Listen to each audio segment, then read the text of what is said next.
ఒక ఆయన ఎప్పుడూ కూడా ఎవరైనా పెద్దలు ఏదైనా భవిష్యత్వాణి చెప్తే ఒప్పుకునేవాడు కాదు. రోజున ఊళ్ళోకి వచ్చాడు భవిష్యత్వాణి చెప్పి ఆయన, అందరూ వెళ్లి చెప్పించుకుంటున్నారు. ఈయన ఎవరి మాట నమ్మడండి అన్నారు. ఆయన అన్నాడు, ఆ భవిష్యత్వాణి చెప్పి ఆయన, రేపు మిట్ట మధ్యాహ్నం 12 గంటలకి నువ్వు పాయసం తింటావు అన్నాడు. ఈడు అన్నాడు కాబట్టి అది అబద్ధం అవ్వాలని ఆయన ఊరు విడిచిపెట్టి అరణ్యంలోకి వెళ్ళిపోయాడు. ఇప్పుడు ఎలా తింటాను నేను పాయసం? ఈయన వెళ్లి ఓ చెట్టు కింద కూర్చున్నాడు. 11:30 అయింది. అటుగా వెడుతున్న బాటసారులందరూ మూటలు విప్పుకుని అన్నాలు తిందామని కూర్చున్నారు. కూర్చునేసరికి పావుతకు 12 అయింది. ఇంకా వాళ్ళు నోట్లో ముద్ద పెట్టుకుందాం అనుకుంటున్నారు.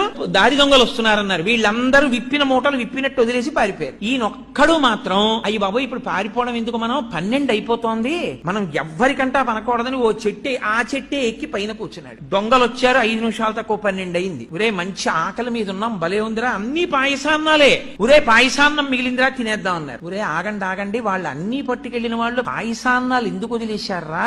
మన్ని మట్టు పెట్టడానికి ఇందులో విషం కలిపి ఉంటారు, ఇక్కడ ఎవరైనా ఉన్నాడేమో చూడండి, ముందు వాడికి పెట్టి చూద్దాం అన్నారు. ఖచ్చితంగా 12 అయింది. వాడిని దింపి నోట్లో పెట్టారు పాయసం. ఎందుకని వాడు పాయసం తప్ప ఏదైనా పెట్టండి, నేను తిన్న పాయసం తప్ప ఏదైనా పెట్టండి అంటున్నాడు. వీడికే పెట్టాలరా పాయసం అని ఖచ్చితంగా 12 పాయసం పెట్టారు. కాబట్టి కర్మవశమున భవమృతి కారణములు చేసుకున్న వాడికి చేసుకున్నంత మహదేవా.